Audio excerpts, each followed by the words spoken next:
and welcome to Too Much Music.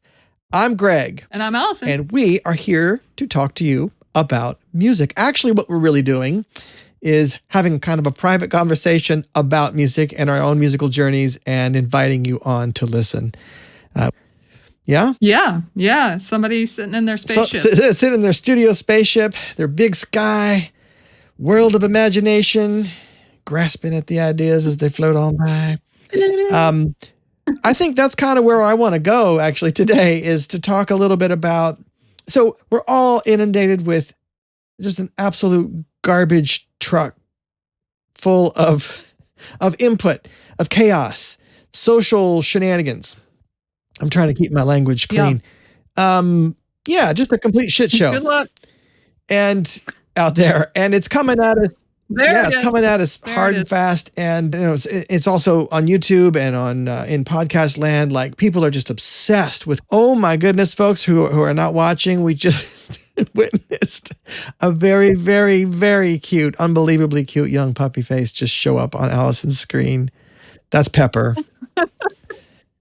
Pepper somehow manages to sneak up when I least. She just snuck her little way in there. And she distracts me, so now she's going to distract you too. She is a distraction. So as I was saying, we've got these distractions coming at us, and they really are bad because they're not just little cute dog moments. They are intense attention draws, and not just that. They're a two-way street where people who are consumed with consumerism constantly focused on what piece of gear is going to make me sound or feel inspired. Shenanigans, complete garbage, in my opinion. Right. That's not right. And it's hard to escape. It's not like just knowing that that's true. I mean, I think to some extent, probably most thinking people are very aware of this, but we still have a hard time with it. We still fall prey to it. It's because it's literally designed to appeal to our base psychology. Completely. And so the model, is fully data driven by what we can't get away from, right? So it's not that it's that intelligent of a model, it's that it is by its nature designed no matter what it takes to pull us, it's designed to pull us away, and it functions, it works for everybody. Nobody is immune. Nobody. The only immunity is to stay away from it, which is one choice that you can make. And I'd say to some extent, in different extents, both you and I have made that choice, but if you're going to live in the world with people at all, you can't totally stay away from it. It's just impossible. And so you have to find how to work around it and find how to be yourself in an environment that is desperately wanting you to be not yourself, I would say. Maybe let's talk. I mean, I think we both agree that this is a unique time in the way you just described it. It's unprecedented is the word I'm looking for. I think we both agree that's true. And maybe let's first address why. Why is it unprecedented? We've always had distractions. There's always been too much stuff going on. In fact, today, in the 60s, people were thrilled that you could put a casserole in the oven, set a timer, and then walk away for an hour and a half and come back and have dinner. That felt like it's a time-saving device. Why aren't we blessed with more time and focus? Yeah, and more creativity. Why didn't it turn into that? Yeah, that was the promise of it, right? That's that you could spend all of this extra time you saved, doing dishes and doing, not doing dishes in the dishwasher and doing laundry in the laundry machine. You would save that time and be more creative. Well, there are a few problems with that are pretty easy to see from a distance. Number one, a lot of the conveniences that exist to save ourselves from menial tasks, right? That we still actually have to do and we still have to think about.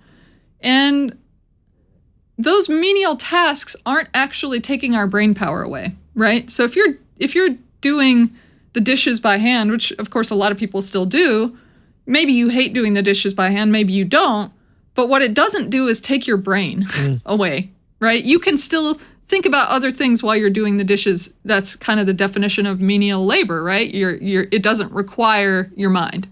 So that's one thing. We replaced a lot of stuff that already didn't require our brains. Maybe we could call it ritual, right? These are daily rituals that actually give you a moment to yourself, a moment to focus and think and just sort of zone out even. Right, and that is one way to think about it. Although I will say back in the day when we lived together, you hated doing the dishes. I mean, let's face it. It made me so mad. Like, I think if I asked you to estimate how long at that time it took to do the dishes, you would have been And then I was like, never again, we'll minutes. always have a dishwasher. Then we moved into your current house with a dishwasher. Then I moved out and moved into this house with no dishwasher. You know what I do? I just throw them away. I toss the dishes. Clang. This cup, when I'm finished drinking my tea, it's out. Fuck you, Yeti.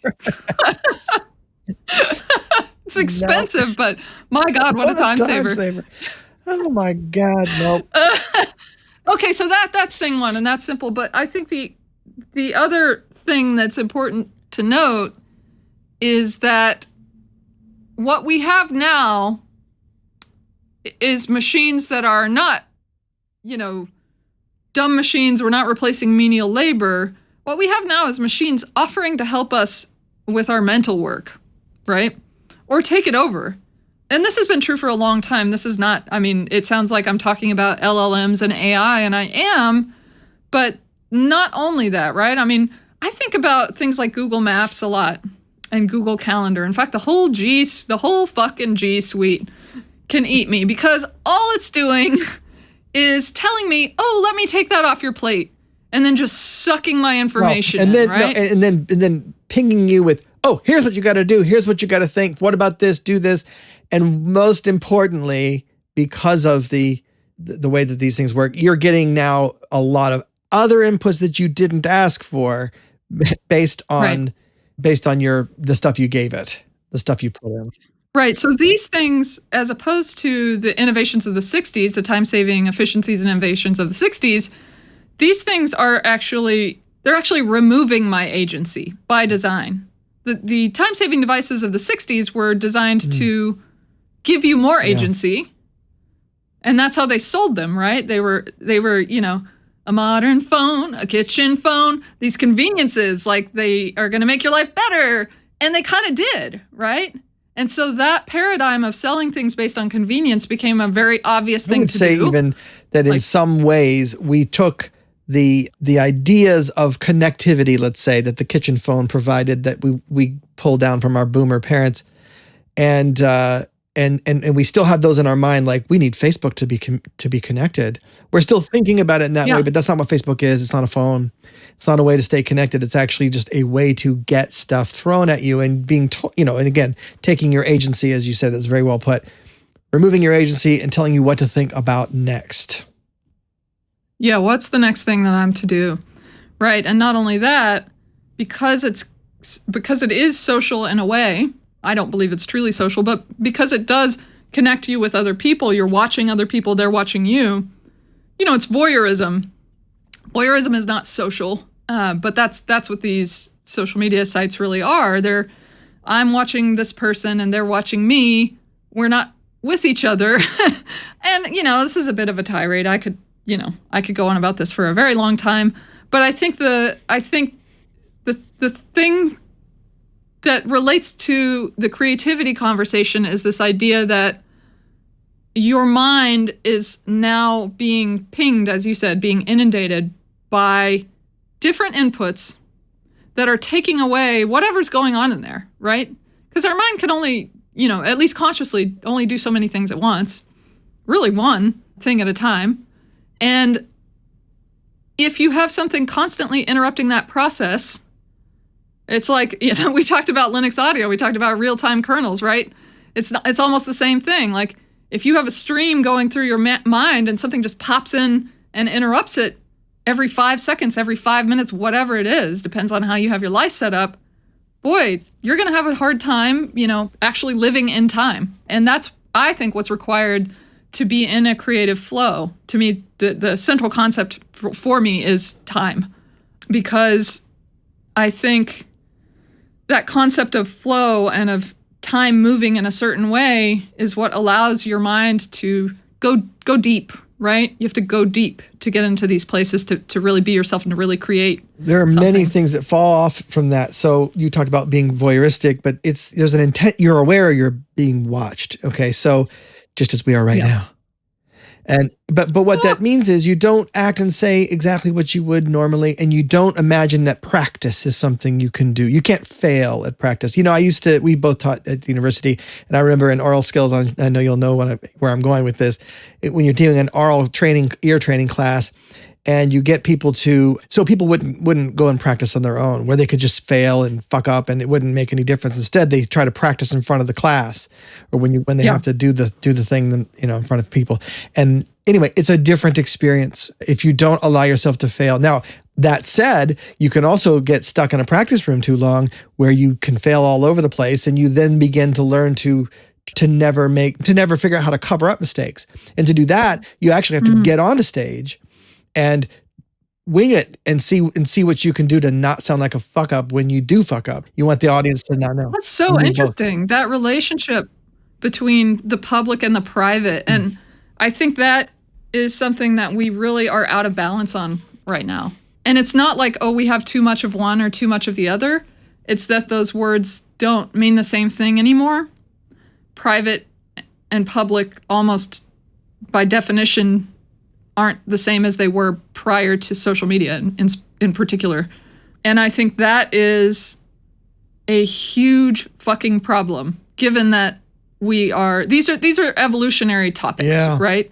These are, the human evolved to be social and public and private in certain ways, evolved physically and biologically, but also culture evolves over long periods of time.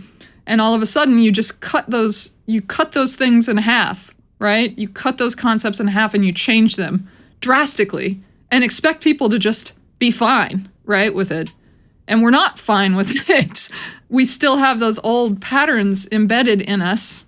And no matter how hard we try, that's what we expect the world to be like. And when it's not, we go haywire. I mean, at least I do. If we expect, the new tools, we'll say it this way, new-ish tools. And by that, I mean like in the last 20 years, like what we're talking about here, not new. Yeah. These newish tools they're not delivering what we expected. If you say, I want to learn about music today, you go on the internet, you try to do that, you're going to have a difficult time becoming a proficient musician, and for a lot of reasons. Misinformation, totally non-authoritative, sources is one of them. Yeah, also AKA wrong. Okay, just people being wrong about music, wrong. What music theory is. Confidently wrong. Super confidently, and looking even pro, like while they do it and whatnot. And that used to look very silly, like infomercials back in the 90s, right? We knew what that looked like. Now, MIDI packs and whatever are being sold. And I would offer even people with really good intentions with reputable music podcasts, they don't talk about music. They're talking about... Wait, are you talking about us right now? No. Yes. No. This is starting to get a little meta. You have to decide for yourself. Perhaps we're AI. Do your own damn research. God. Talk about a phrase with some weight. I think a lot of folks who really intend well, who are doing industry-related news podcasts, they're not talking about music making at any level, not professional or hobby. They're talking about consumering. What's that? Yeah. They're talking about consumering. For sure. Also, I guess, known as consuming, but that word seems boring. And the problem there on a creative level, I mean, that's I guess fine, but for creativity, it's especially dangerous, and I'd say toxic, because music comes from you to your instrument, which then facilitates expression. That's not just some old way of thinking about it. Like, if you don't do that at some level, if you do not conceptualize a thought, a feeling, a notion, whatever it is that drives you, if it's not that, then you really are going to just fumble in the dark with something that isn't you and isn't yours. I'm spending time on my YouTube channel, Dr. Cynthia Pants. I'm spending time on my channel, like pulling out gear and diving into the experience of what one little synthesizer is doing and how it functions. And it's like digging into the mind of the engineers, and it's usually 2 or 3 people who really built this thing. And anyway, it's really a fun thing for me to do, but I'm focused fully on the fact, as I do those videos and those explorations, I know that I am looking at what those people built for me to explore. I'm aware, I'm pressing on the walls and knowing this is the labyrinth that I'm in. And now when I want to make music, I step back find musical ideas and inspiration within myself or within other music or other life sources, and come to the instrument then and say, great, now that I'm within that labyrinth, how do I express that? I'm not just pushing on buttons in the labyrinth to try and be inspired. Right. Yeah, this concept of inspiration seems to have gotten really weird and maybe diluted, I don't know, or just different. Again, a word that used to mean one thing meaning something very different today, because what I see people talk about, getting inspiration. Like I can go to a store and get milk and inspiration. But if you buy that milk, you'll get more inspiration. Right. Or maybe like I'm not sure, for some reason I'm not feeling inspired, but maybe I just need different milk. Yeah. This milk thing is getting very tired. So we'll stop with that. But you see what I mean? Yeah. Like, and I know how that feels. It's not like this has never happened to me. The reason I know about it. We've all had it. Yeah. Yeah. The reason I know about it is because it has happened to me. And never once has, there's always like, let's talk about getting a new piece of gear, a new instrument, a new synthesizer, a new guitar, whatever it is. Everybody's experienced, the honeymoon period, right? Where the first thing you make on it, for me, it's always the first time I sit down with it and actually make music, something really cool happens. And that feeling is good. Like, I love that personally. It feels like, I don't know, like a breath of fresh air. And interesting. And this might be our age and generation difference, but I feel the opposite. So like behind me is the Centrix 2. From America Synths. It's incredible. And I know, because I bought sold it to me. And then sold it to you. And I'm going to say my experience with it though, I've built a couple dozen patches, spent a lot of hours with it so far. And I would say I'm not there. I'm not there yet. I'm going to get there. I feel the potential. I feel what it wants to. So I don't get a piece of gear and go, oh, this is so exciting. And then it sort of falls away from there. For me, it's like I look at this thing and it's, well, actually, I turn it on and I think, okay, that's what it does. That's what it thinks it wants to do. I feel almost annoyed by it. Like it's coming at me with something. I don't want it to come at me with something. I want to understand where the boundaries are, or where they're not, or the kinds of things that the engineering wants me to do. You would do this with any physical instrument too. If you're going to pick up a piano, you could, I suppose, turn it into a drum. I can't pick up a piano. Okay, I can't either. But you grab a piano and you decide, I'm going to beat on it with sticks. I mean, you can do that, of course. You can tap on it with sticks. You can put the pedal down, make the soundboard resonate. You can do things like this. What you'll find, though, when you really figure out how the thing is engineered, that it probably works most expressively when you sit at the keyboard, and there might be a technique you want to discover and explore to get the most out of it. That's not all you're going to get out of it. But you have to me, I have to find out what that instrument really is designed to do. What can you do with it? It's what can you do with it? Because of course the Centrix 2 is a great example. That's why I picked it, because it's great, and because it's a quick way to make amazing drones. You want to be sci-fi, go random. There's a randomizer in it, and you just hit it, and like, oh my God, I'm living in Forbidden Planet. I mean, of course you can do that. It's made to do that. But where are those awesome things that will make just the right thing at the right moment for you, so that when you are then creatively going after an idea, you can go to it and coax the sound you're looking for? Well, I actually think this difference is a personality difference. So I also love to dive deep into instruments. You do. In a different way from you probably, but similarly. Like I like to, once I find one I love, I like to really get to know it, and I like to be good at using it. I like to be it feels good to be fast and proficient, right? There's something like inherently nice feeling about that. But that initial session with it, I guess it feels like a sugar rush or something like that, or like a drug, something that just is undeniably new and different and exciting.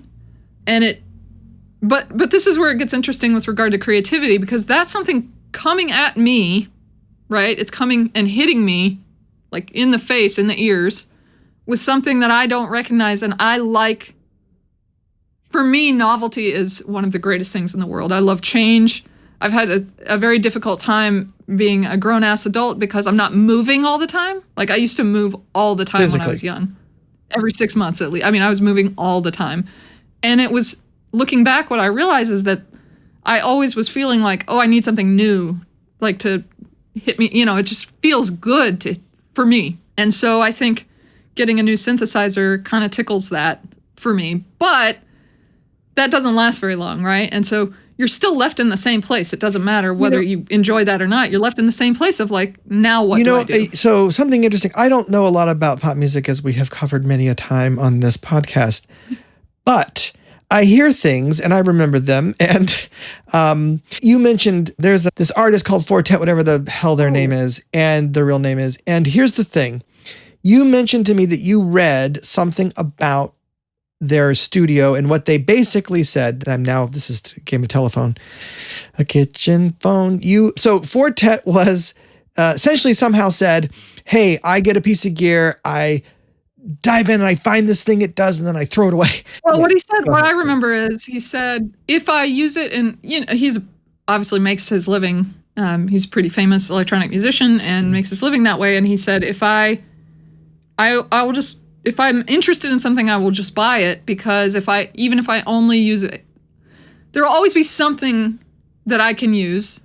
And even if I only use it once, it's worth it. Oh, well, if I actually use it in a track. After you mentioned this, I started listening to Mr. Fortet, Mr. Tet, and Monsieur Tet. Monsieur Tet, and oh, shit's getting real when Greg starts looking over his glasses. It's not a good sign. Not for you, anyway. No, not for Fortet. Not for Mr. Tet. No, I started listening to that music, and what I heard, I didn't hear a person. I didn't hear a composer. I didn't hear an intention. I heard a lot of sonic exploration. I heard, in fact... Yeah, he's very good at making very pleasant soundscapes. Well, that really work for me. I like the musical elements are, I'm sorry, but they're they're basic to the point of, like, that can be an advantage, of course. But if you then spray, again, a very extreme amount of sonics all over this very, very, very boring, simple stuff, I can see how someone might find that attractive. I don't. And one of the problems with it is the basic, simple musical stuff isn't interesting, and it doesn't communicate any humanity. I don't know anything about that person as a musician. I just know they really love gear, and they're doing a lot of knob twiddling, a lot. And it's certainly something you could say, well, Greg, you don't get it, son. And hey, God bless you. You might be right. You know who I feel like that about? Is Arcade Fire. Yeah. Arcade Fire is a band that I should like. Like, I'm exactly the right age. They were exactly in the indie rock scene that I came out of. I swear to God, every time I hear them, it sounds like production music. It sounds like this is generic indie rock from 2009, and I often don't actually recognize them. That's how I recognize Arcade Fire. When I hear a song that I don't know, I go, God, who could this be? Who is this? And I go, it must be Arcade Fire. And inevitably that's true, because they have so little identity to me. And that fascinates me, because other people would totally disagree with that. I mean, there are fans of Arcade, like rabid fans, who would recognize them from one tiny second of music. And you can't fake that, really. Right? Like, I don't think so. Yeah, I mean, well, is that true? I mean, I guess that's not a test that's a test that was being done. That kind of experiment was being done in the labs when I was doing my PhD, but not with that particular band. They were mostly using classical music, actually, which was, anyway, it was a long time ago. I bet they're doing interesting things with that now, but like, I imagine, that somebody, and the Beatles is another example of somebody that people have heard so much, right? AI will make new Beatles stuff if it already isn't, and it will be possible to make it because there's something in there, right? And is it just, I feel like it's easier with a band because you have a combination of people, and that combinatoriality yields more complexity and like a different, you're more likely to have a different combination than You know what else is than true, you've ever though, heard that's before. super different? Bands were recorded in physical spaces by physical items. Mm. People were playing musical instruments well or not well in combination with each other. Okay, so stuff There's a lot of randomness to there's a that. ton of, super interesting and relevant to identity aspects to that. Whereas someone working in the box or on a bunch of digitacts, that's not possible. We just, what's the difference between what Joe and what Martha just did on the digitac? I'm not sure, because when that difference comes up, when you really can feel that difference, that's probably pointing to something. This is a So I would take this away from this conversation. This is not a way I've exactly thought about it before, but if the year is 1725 and you have paper and some potential musicians to play, and you have a keyboard of some sort, you have to craft your identity based literally on notes and rhythms, and that is fucking hard to do. That is really hard to do. Artists today are no different, except we have access to so many more tools and sounds and textures. And not only that, like, we've heard so much more, more music, different types of music. So we have this massive amount of input.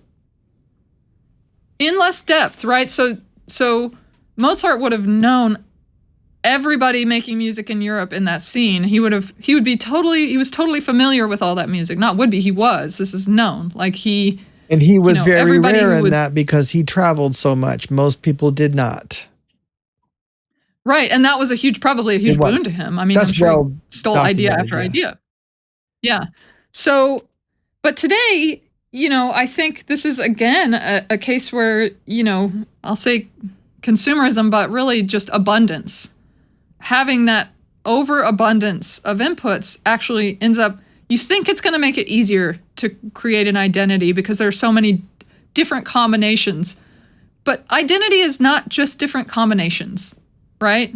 I think that's what I would say. Like, that's not where it comes from. And I honestly, still to this day, do not know where it comes from. I mean, I think that's the magic. And this is where people get to in this conversation so often, where you're like, well, when I write a song, where does it come from? That's the question everybody always asks, Calvino, right? in one of his essays, Millennium Essays, The Ghost and the Cybernetics and Ghosts, something like this, he said very specifically, he was dreaming about what a brilliant writing machine would do, how it would be conceived of without the technical side. And what he came to decide about it was, in order for it to function as a writing machine at all, with a voice that was anything like what we would recognize, it would have to internally feel that what existed wasn't good enough or wasn't right enough. And it would have to rebel against, the machine would have to feel constrained and need to break through those walls and rebel against what was there for some reason. It's gorgeous. Yeah, I'm not saying it well at all, but he did. And the point of that is, that exactly what you just said, is that you do this because you feel like if you are sitting and copying your favorite band or your favorite drum machine sounds, and this is so much of what GearTube is about and what they do. How did the Human League make that sound? Oh, look, I'll show you. Wonderful, that's great. It's a little novelty, but it's become so much more loud than that, and it's become so much more a driving force, even to the extent that, I believe Behringer's $1 billion company or more. They're a massive company, but all they do is create those machines that will very quickly give you back those sounds you've heard before. What you already know. And anyway, that's a deeper thing. But all I'm trying to say about it is, I'm trying to say that the stuff has to come from within you, or you're just kicking around and and nothing wrong with that. Nothing wrong with kicking around and having a good hobby, enjoying yourself in your little spaceship of cocoon repetition or whatever. If it calms you down and it soothes you, there is nothing wrong with that at all. I do think it's important to recognize that's the case, and that the word creative or that's kind of language and that kind of intent maybe isn't the same, right, as people who are approaching it differently. Yeah, this is a trend in this podcast episode and in my thinking in general, which is that, the meaning of words like privacy and like public and like creativity they've been altered basically by advertising, because you can use a word like creativity, which is such a it's desirable to feel creative. Yes. Right? It feels good to feel People creative. say that all the time about their hobby. I want a creative outlet. But what they're really doing is just copying things they really already know very well. Nothing wrong with that, but they're not the same thing, really. No, and I think I think it can be very confusing if you're feeling like, well, I'm doing all the creative things, like why don't I feel the feeling? And then you end up feeling like you're failing. Well, I think people, like I'm failing. That's a brilliant way to say it. Sorry, I didn't mean to interrupt because that was really good. You feel like you're failing at creativity and you say, oh, look, new box X just came out. Now I will have the inspiration. Now it will kick this up to the next level. I know everybody keeps saying this about like it never works. It's consumerism gone wild. And they're right. It doesn't work. It is consumerism gone wild, because first you have to stop, stay still, listen, and then create. I had a recent, I don't know, I guess I was trying to explain this to someone, like why did I make the music that I make? And I was just thinking about that. Like, that's always a hard question. No matter how many times people ask it of you, it's never an easy question to answer. And you might have a pat answer if you get asked a lot, but if you really think about it, it's probably different every time. And this time what I thought was, well, what I'm actually doing is it's not like I'm not imagining music and then making it. That's not how I do it. I know some people do it that way. That's not how I do it. What I'm actually doing is I have a feeling in my mind. There's a way that my mind is. It always is this way, no matter what I'm thinking or doing. It's like a space, right? And it's always the same space. And what I'm actually trying to do when I make music is make music that works in that space. Like, I'm trying to make sounds that work for me. And I will say there are times when I'm not doing that, and those are when I'm trying to do something else. Like, I have a concept that I'm trying to go for or whatever, and that never works for me. What works for me when I actually have that real creative feeling is when I am just trying to fill my own space in a way that's pleasant to me. And it may not be pleasant to anyone else because no one else has that same space, right? Like, and that's okay. And then for some people, it might work. It might do something similar, or maybe their mind is similar enough to mine or complementary or something, that it works. But I don't know. Does that resonate with you at all? Is that something? Have you ever thought about it that way? I have, except I'm more about building spaces that I want to inhabit, but I think it's the same thing. That's so interesting. That's like, it's the opposite. But I think the point is the same. I want to climb around and float around or be in the space that I'm creating. I want to inhabit. One of my mentors used to talk about growing an atmosphere on a planet, like terraforming a planet. And there you go. You have a rock and you're going to build, and you have to create the air and the plants and the animals, and they're all going to have their own, but they have to coexist and they have to work in an ecosystem in some way. They're related to each other. They all are depending on each other in a lot of ways. Anyway, all that's how I think of it. But it sounds like it's the same for you, but you're building you're fitting things into a space, which is uniquely yours, that space, which only you really understand. And it's a way of expressing your space, maybe. Yeah, I think so. By showing what can fit in it, you show the shape of it. There you go. Basically. It's getting abstract. But I would also add, too, one very important thing. We talk about Mozart and all this invention and creativity out of nothing. And like, nobody is doing that out of nothing. Beethoven had direct, like a lot of what looks from a distance might look like Beethoven's grand innovations really came from other composers that were just lesser known. He might have taken from them. Maybe it was in the air. I don't know. There's different things. But what I'm trying to say is we're all creating derivative works, always, for lots of good reasons. So there's nothing wrong with being derivative ever, or even copying conceptually, or even in many cases, literally, although there are laws about this. But what I'm saying is there's lots of goodness that comes, but doing the thing you just described, building and showing your own space by the thing you make, is very, I don't think that can be, and I'm sure there are as many ways of doing that as there are people doing it. And obviously not everyone feels, you listen to Mr. Tet and hear it. I don't. Lots of reasons that could be the case. For sure, given my musical history and experience, it's not an issue of, oh, I just don't like that kind of music, or I just don't feel, or I don't recognize or don't know. That's not what's going on here. I've heard much, much more, whatever, experimental. I'm steeped in that music, so it's not the issue. I just don't hear a person in there. And I still say there's nothing terribly wrong with that.